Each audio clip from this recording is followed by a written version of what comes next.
Welcome into this week's Triumph Spotlight. Our guest today is Cole Nelson. This defensive lineman out of Johns Creek, Georgia, has enjoyed 3 seasons of football here at Virginia Tech, and in the second Commonwealth clash of his career, just 3 days ago, he led the stat sheets with 2 of the Hokies' 6 sacks collected in their 55-17 rout of the Cavaliers. Cole joins us next on this week's Triumph Spotlight.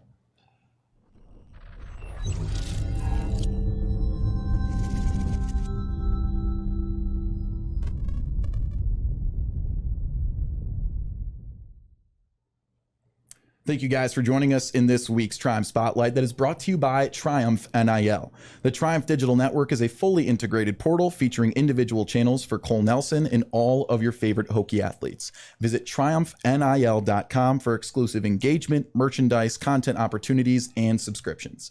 All right, from the high-tech studios here at the Corporate Research Center, I'm Kyle Marshak. Some introductions are certainly due. We've got Robert Bateman to our right. Behind the desk is the one and only Key McCrimmon helping us out, producing the whole way. And of course, we have Cole Nelson. So thank you for joining us, Cole. Appreciate you guys for inviting me out here, man. Of course. Well, it's cold outside, but it's definitely right in the thick of the heat of football season, right? And you guys just finished a great game. Just your raw reaction after stealing the Commonwealth Cup for the 3rd game in a row against Virginia. Yeah, man, it was crazy. It was pretty surreal just like seeing all of our fans out there. But I mean, it's nothing we're not used to for real. But I really do appreciate our fan base always coming to all our games, especially when we had that rival game out there against Virginia out there.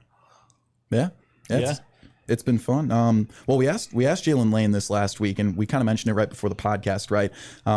Their freshman quarterback had some reservations to say, and we wanted to ask you: is that bulletin board material for your guys' team year in, year out?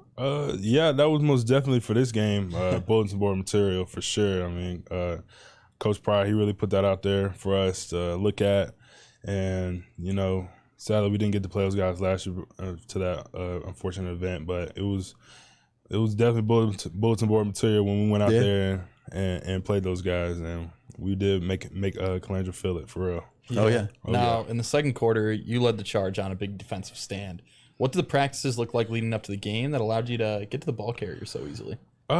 Me and my man Twan APR, we were working on a little game that we had going on up front. It was really at the beginning of the first drive, I believe. We were running that game, and I told him, just come to my side, and I'm gonna win for you. And 2 things are gonna happen: you rather gonna make the play, I'm gonna make the play, or we gonna get 0.5. We gonna both make the play. Either way, it's not gonna be good for the quarterback because we gonna get to that ball carrier for sure. Yeah, well, it wasn't good for him for sure. And we saw you guys celebrating with the cup after the game. Of course, you know they turned the sprinklers on you guys. Any fun cup stories you want to share with us? Man, I only have 2 cup stories. This one in my freshman year. I say for this past one, it was when they turned the sprinklers on for sure, because that was a new one for me. But my first year, I'll probably say there's this little kid, and I think it was one of our it was like somebody's little kid. I forgot who it was, but he was drinking out the cup after like 10 other players drunk out of the cup. It was crazy. I was like, okay, this kid's getting into it. I like that. He might be on the. Now what's in the cup? No, I'm just kidding. No, it was just some Gatorade. He wasn't doing too much. I got you. Yeah, well, you guys dumped the Gatorade on Brent Pride too. That was a pretty iconic photo. You see that? Yeah, I saw that. Fuga actually wanted me to get. I saw they actually got Pride from one time, and I was like, oh, they already got him. And then, but Fuga was like, no, we're gonna go get him again. So I was like, all right, I'm gonna go distract them. And then next thing you know, they come out with a big old bucket. They kind of got it on me, but I was like, it don't even matter. But it was pretty fun. It was pretty lit. What was your? Let me take this one. No, you got it. What was your initial reaction when they did turn the sprinklers on? I mean, you guys were celebrating on the field, taking a team photo, and I was actually out there, and all of a sudden we were getting soaked. At first, I was like, they can't be turning the sprinklers on. But then again, I was like, wait a minute, no, they're definitely turning the sprinklers on us right now. But I was like, dang, but I didn't really care though, because I was more like, the game's over. Shoot, I'm soaking wet already from all this sweat. I'm about to go. I was running all throughout the sprinklers and whatnot, just having fun in the sun, dang there. And it's a fun D-line room, right? Josh Fuga is a guy that we've thought about as reporters a lot because of the message he had after the Rutgers game in particular. Is he a real big vocal leader alongside you and APR? For sure, yeah. Fuga's one of the main guys on the team that always is gonna talk. He's gonna tell us what it is. He gave us some pregame speeches at least 2 or 3 games in a row when right before just getting us riled up to go out there and play whoever we were about to go play. But he's a big time leader when especially talking vocal, but even outside of vocal, like he works hard. He's gonna grind and he's gonna put his body out there on the line for us, and I really appreciate that. Yeah, it seems like the camaraderie in the whole crew is really developed in just 2 seasons with Brent Pry. So now that the celebrations are over, what's the locker room environment with a bowl game on your guys' minds? Well, so even before the bowl game, Coach Pry, of course, like he was like, don't think about no bowl game. Think about 1-0 going 1-0 this week and just winning each game. And now, like, all you can think about is a bowl game. Right. But I mean, I'm excited to go to another bowl game. My freshman year, we went to We went to the Pinstripe Bowl, and then now, sadly, we didn't go last year. But now we're back this year, going to another bowl game, and I'm just excited just to go to a bowl game in general. But because I just get to have another game with my seniors, my guys, before we send them off. Yeah. Now, is there any specific game you're looking at? A bowl game that really stands out that you want to go to? The only ones I've seen that we've been predicted to go to was the Sun Bowl, which is in El Paso. And I was talking to Gallo, and he was talking about we might get like some customized boots. And I was like, that's pretty fire. I was like, I never had some cowboy boots before, so it would be pretty cool to add to my little shoe collection I got going on. And then the other one was the Duke's Mayo Bowl, I believe. That's in Charlotte. Yep. So those are the only 2 that I've really heard about. I mean, it don't really matter to me. Like wherever I go, my folks gonna be there, my family gonna be there, so I'm just ready to go. So we heard a little bit about a possible military bowl too in Annapolis, Maryland. You ever been out there? It's a nice town. No, I've never actually been out there. I mean, I just know wherever we go, it's gonna be cold. I heard it's gonna be cold if we go to El Paso. It's gonna be like 40 degrees.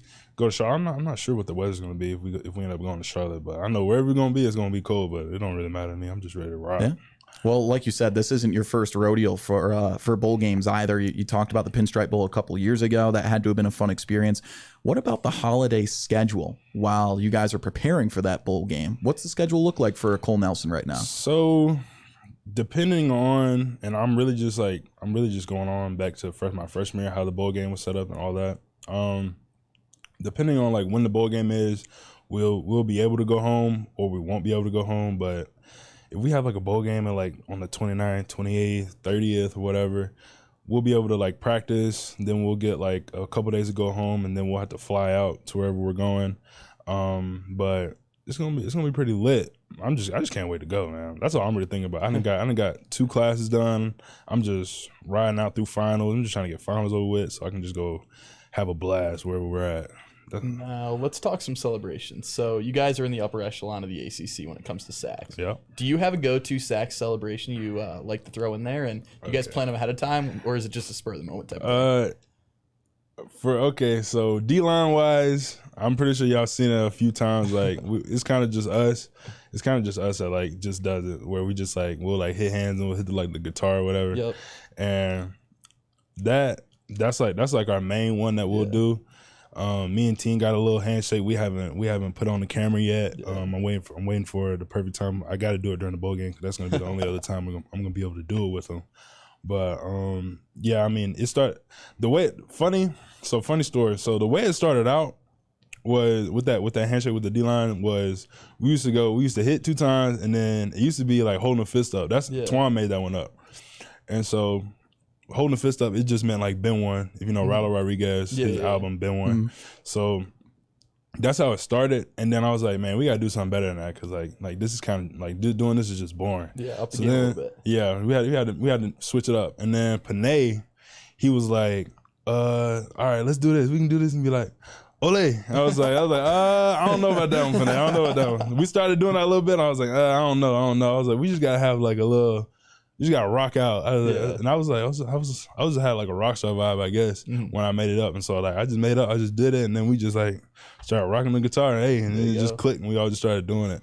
So I'll give you a little bit of backstory about how that's sweet. That's awesome. Well, another consistency in your career here at Virginia Tech is obviously J.C. Price, right? He's been along for the ride, especially when you guys earned that bowl game eligibility a couple of years ago. Had to have been nice seeing him pull out the Selly cigar, right? Oh yeah. Hey man, he gonna pull out that cigar for one thing for sure.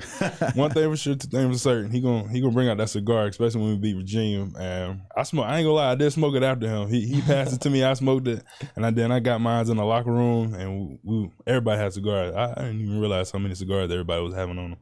But I know Fuga was holding one for me. I was like, Fuga, you got an extra one? He was like, yeah, I got you. I was like, bet. Nothing wrong with a victory cigar. Ain't nothing wrong with a victory cigar. Yeah, no, gotta take those celebrations when they come. Got to. All right, let's get to know you a little bit. Now, personally, I've heard you got like a special someone in your life. And by someone, I mean a vehicle. So I want to hear about the Hellcat. Oh, the Hellcat. Okay. I mean, ain't nothing too much to talk about it. Nice little red car. I probably should have got a different color. Haven't got any tickets yet in it yet. That's good.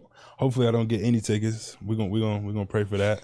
But I mean, yeah, it's pretty fun to drive. Pretty fun to ride in, especially if it's your first time. Yeah. Yeah, it's sitting out front though. If y'all ever want to take a ride in it, if y'all want to, Yeah. Now I've heard that you don't let anyone drive it except for you. So No. what would it take for you to let someone drive it? Oh,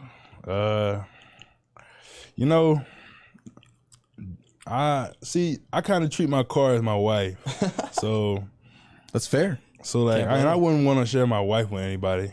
For some that equates, Yeah. I think that's a fair take. Exactly. So I mean, and that's just one thing. That's just like my prized possession. I'm always gonna keep that car with me. Yeah. I mean, I don't know. You had to pay me a pretty penny though.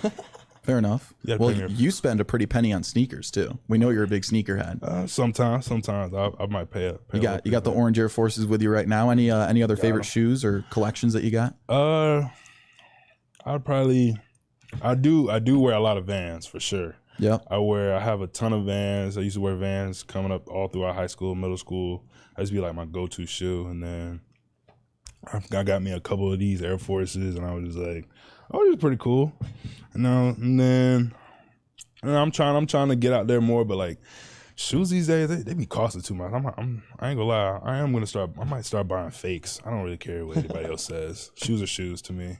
At the end of the day, fake or real. I mean, they're all made in the same factory anyway. So Fair enough. It's like buying a jersey. I forgot the name of the website, but when I get like football or baseball jerseys, I just get the ones made overseas. It's so much cheaper that way, and they look the same. They look exactly the same. Yeah. Same material, just Exactly. fake or real. So you mentioned how much they cost now. What's on the Christmas list then? What's the go-to pair that you want that you don't have? Let's see. Christmas is my pair. Triumph, take note. I haven't even. Dang, that's a great question. I haven't really thought about no shoes for Christmas. I really thought about getting that that PlayStation Portal. Fair enough. I did buy it though. I already bought it. I couldn't wait. I couldn't wait to get that. So I already bought that for my Christmas gift. But I say shoes wise, I did want some Retro 4 Off-White Jordan, the Off-White Jordans. I did want those, but those That will cost a pretty penny. Oh yes, those are like thousands of dollars. I was like, I'd get them. Fair enough. All right, so we heard from an inside source that you play good bumps before every game. Oh my How God. vital is that playlist to your pregame routine? It's very vital. My man Tank, shout out my man Tank. Y'all don't know Tank. This is my old high school teammate. I always hit him up like every other game day. When I be listening to Young Nudie, I hit him up because that's like my road dog. When me and him be listening to Young Nudie, I hit him up and like just like send him a song or something, especially Sunflower Seeds. Can't know about the Sunflower Seeds. Not a lot of people know about Sunflower Seeds, but definitely got to listen to the good bump playlist. I say like my top 3 right now. I got in rotation artist wise: Rilo, Nudie, and Real Boss and Richie. Okay. So we had Jalen Lane on, like I said. Okay. And we asked him this question: Kendrick or J. Cole? J. Cole. J. Cole? Okay. We're 2 for 2 in the right answer right now. So I just had to ask that. We're big J. Cole guys over Yeah. here. Big J. Cole World guys. guy over here. Yup. Yep. Sideline story. It's one of our favorites. All right. So how about during the press conference for Brent Pry? I don't know if you watched it, but it was pretty obvious that you guys were celebrating in the background. We could hear the music blasting from the locker room. Who's on aux when you have a celebration like that? Who is on aux? That's a great question. I do not know who be on aux. Probably Fuga. I would believe Fuga would be on aux. It's rather Fuga, or Narelle. One of those two. I feel like it would be Fuga or Narelle who be on aux. So who's got better music taste between Pollard and Fuga? See, now y'all trying to make me pick sides. Because now y'all gonna put me on blast, and then They won't watch. And then Fuga, yes, they will. Fuga will come up to me and be like, "Oh, so now I ain't got music." Now I'm gonna be beefing So with are you Fuga. insinuating that Fuga has the worst music taste? I'm not saying that. See, look at you. I say, Fuga do listen to a lot of Young Boy. He be listening to my Young Boy. I was about to say, I heard a lot of Young Boy in that press conference. Yep. Yeah, so I'll probably go with Narelle. I say Narelle has a better music taste. I say that. Okay. Shout out my man Narelle. All right. There we go. We got the answer. Okay. Yeah, and so we've noticed another source of motivation for you definitely has to be your family. And we see a lot of Nelson jerseys each game day. Would you care to just tell us a little bit how they helped you in your career so far? Man, it takes a village to raise one, man. I'd say that right now. Country raised. I got a lot of people from Alabama. I moved around a lot as a kid, so just like having like that background, just be able to fall back on my family to always just be able to, just help me through school. My mom moved around a lot during like healthcare and stuff like that, so my grandma might have to come stay with me, or my auntie. So when I tell you it's a village, it took to raise me. It was a village that took to raise me. Like from my grandma to my aunties to my uncles to my dad to my mom moving around, having to stay with my brother. Like it's a lot of stuff. Like, man, so they're always gonna be. I know they're always gonna have my back. They're always gonna be out there, and I know they're always gonna be cheering for me. So, and I really do appreciate that. And I love that for them. That's awesome. You got a big family? Oh yeah, especially. Really on both my sides. I mean, every time I go back home for like a family reunion or something, there's some more cousins or aunties that I have never met in my life. But all of a sudden, I got another cousin out of nowhere that came from, I don't even know, like California. I was like, I've never seen you before. I was like, oh yeah, I knew you when you was like 3 years old. I was like, now they're gonna say that. Now they're gonna say that. yeah. But yeah, I do have a lot of family, but especially my dad, but really both sides. But my dad's he's like one of what? He's like one of 8, I think. And then my mom is one of 6 or 7, I believe. I think it's 6. Dang. So big family. Yeah, big I'm family. the opposite of that. I can tell you that. I've got one aunt, no uncles. Yeah. So man, I wish I had a big family. Well, we noticed that you're a real estate major too. What made you choose that career path? Well, actually, I'm a business management, EIT, entrepreneurial innovation and technology. I switched it. I used to be a real estate major coming in my freshman year, but I mean, I just picked real estate just to pick real estate. I know, like, when I got here, I was like, I don't really want to do real estate. I can get a real estate license anywhere I want. I can get it here. I'm do like NIL and stuff like that. So I changed it to business management, EIT, because I want to own my own business. I want to use my athletic background to train kids. So, because I want to own my own gym, and so I want to train. I like working out, I like lifting. So I'm gonna use my athletic background there. I love food, so I'd like to open me a restaurant. And on top of that, I like real estate. I'd like to go and buy land, flip houses, and stuff like that. So Sweet. Nice. Any urge to get like a CSCS or any certification after college for strength and conditioning, stuff like that? Just see where it takes you. Yeah, I could probably look into that and see where it takes me. I haven't really thought too much into it. Gotcha. Well, don't mean to grill you, but we do have the speed round coming up too. Okay. So if you want to, we can throw some more questions at you. Go ahead. All right, let's do it. Well, we talked about good bumps. What's the go-to hype song on that playlist? Go-to hype song. Okay. It's a tough one. Can I pull it up? Pull it up? Go for Let me it. pull it up. I got my phone on me. Might as well. Let's see what he's got in there. Let's see. He's cooking something up. Yeah. I mean, I just put the new Drake album on here. Okay. Well, Okay. Did you like For All the Dogs? Yeah, I love For All the Dogs. Okay. Had to. Drake been one since I was a little boy. I say Not a Drill by V's right now. Okay. That is my go-to song That's a right pull. now. It's Not up many there. people are gonna know that one. Hey, you probably should play it like while I just said it. You probably should. We'll throw that in the Yeah, we'll post. throw a Yeah, clip. throw it in there. I think that's my go-to for right now. All right, Okay. Rob, Okay. you take this one. All right. This is a tough one. Okay. How many seagulls would have to be in your house Oh my god. for you to start thinking someone's putting seagulls in your house? How many seagulls? Think hard. How many seagulls would it have to be in my house for me to think He that can't someone? believe that you just asked that question. Yeah, it's a tough one. Should have prefaced it before you just turn the switch on that one. Yeah. Seagulls. So seagulls. You just walk into a room, you see a seagull. How many of those does it take till you're like, all right, someone's putting seagulls in my house? It's gonna take about 2. I Two? feel like, because first of all, aren't seagulls? Don't you have to like be by the don't seagulls be by the ocean? Yeah, I mean, yeah, but like these are theoretical seagulls. Okay, They can really be anywhere. Okay, so I mean, seagulls. There are a lot of seagulls. When you see one seagull, there's like a lot of them. So that's kind of hard. I don't know. It is a tough question. Have you asked yourself this question? Oh, I've asked myself this question a lot. See, here's my thought. He ponders it process. too much. I know. I don't know what his deal is. It's a great conversation starter because like one seagull, you're jumping to conclusions if you're like, all right, someone put a seagull in my house. You know what I mean? It's like maybe you left a window open. You never know. 2, it's like, all right, like definitely left a window open. There's 2 seagulls in my house. But 3, if I see 3 seagulls in my house, I know someone's up to some tomfoolery. You know what I mean? I would say 3's the number. Yeah. Cole can't believe this conversation right now.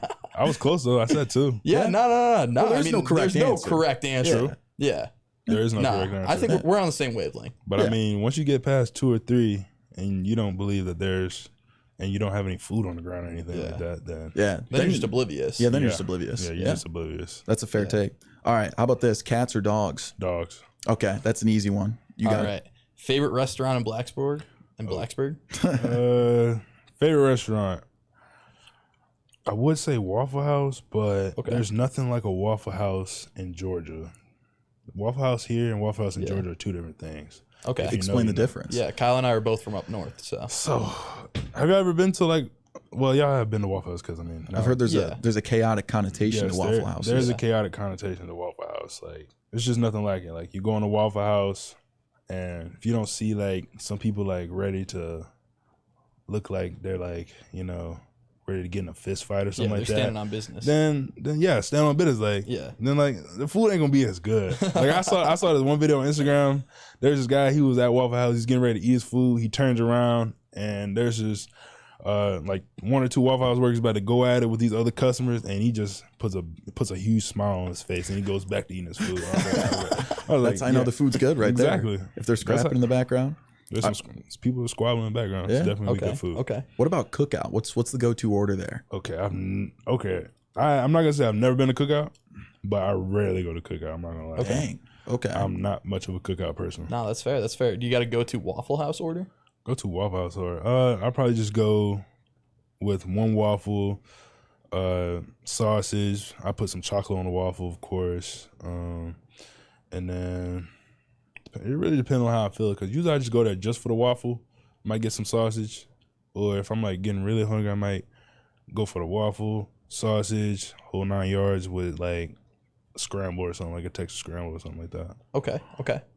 What about a pregame rituals or routines? Are you superstitious at all, other than, of course, good bumps? Pregame rituals. So, I mean, I don't do too much really. I walk in, like, so let's say we got a home game, do the hokey walk, come in.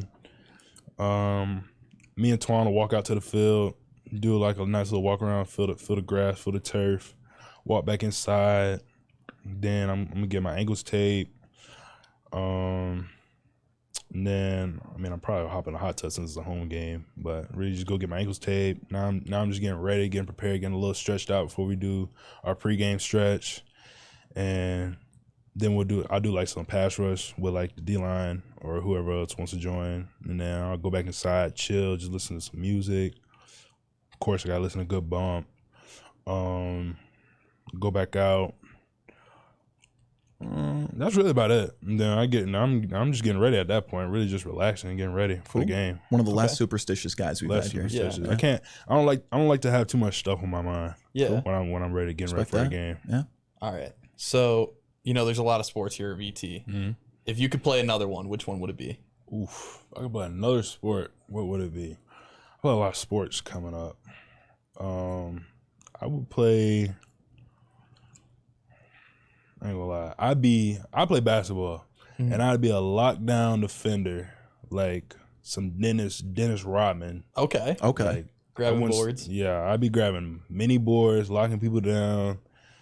I wouldn't score too much. One thing about me, that's probably why I like to play defense. Yeah. I don't really like scoring a lot. I just love locking people up. Okay. And then letting you know that I can lock you up, Yeah. but I won't score a point. But Big I get trash all the board. talker. Big trash talker. I'll talk trash. I'll lock you up.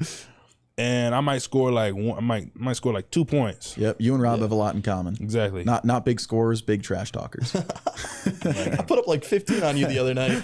Oh my God. All right, let's reel it back in now. So after all of the tomfoolery, right, we always love to end it on this question. What kind of mark do you want to leave on Blacksburg? Okay. So what type of mark do I want to leave on Blacksburg? That's a great question. I haven't really thought about this too much. I remember Coach Ham, our old defensive coordinator, when he used to talk about me, he was like, Cole Nelson would be like, you have his jersey hanging up in your mom's kitchen or something like that. And I was like, that was fun. That was funny. He said that. But that's a great question. I haven't really thought about that.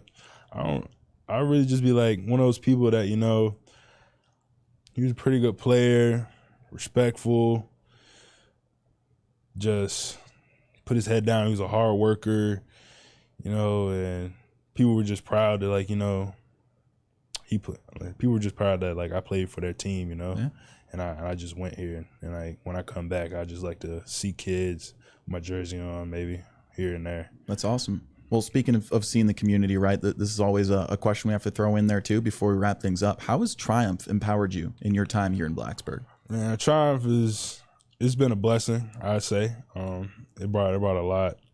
It brought a lot into, like, the program itself. It brought more into the program. There's already a lot into this football program, but it brought even more into the program. And I really appreciate them for coming in and just being able to helping me, like, be able to just get out there and just, like, help others. Like, I was doing what's it called, a food drive the other week, and I was able to come in and just be able to see, like, where all of our, like, because we brought, like, the whole entire team in, and we were, like, packing all these sides for the meals for, like, a turkey giveaway, so we give away to like families in need and stuff like that. Yeah. And so I was able to go all the way down to Roanoke and go to the food bank, and they were talking about how, like, it was, like, the second largest food bank in the country, and I was just very humbled by that, and I really appreciate them coming in, and I was being able to see something like that, because without them, I don't think I probably would have ever saw that food bank, and I would have never knew about that.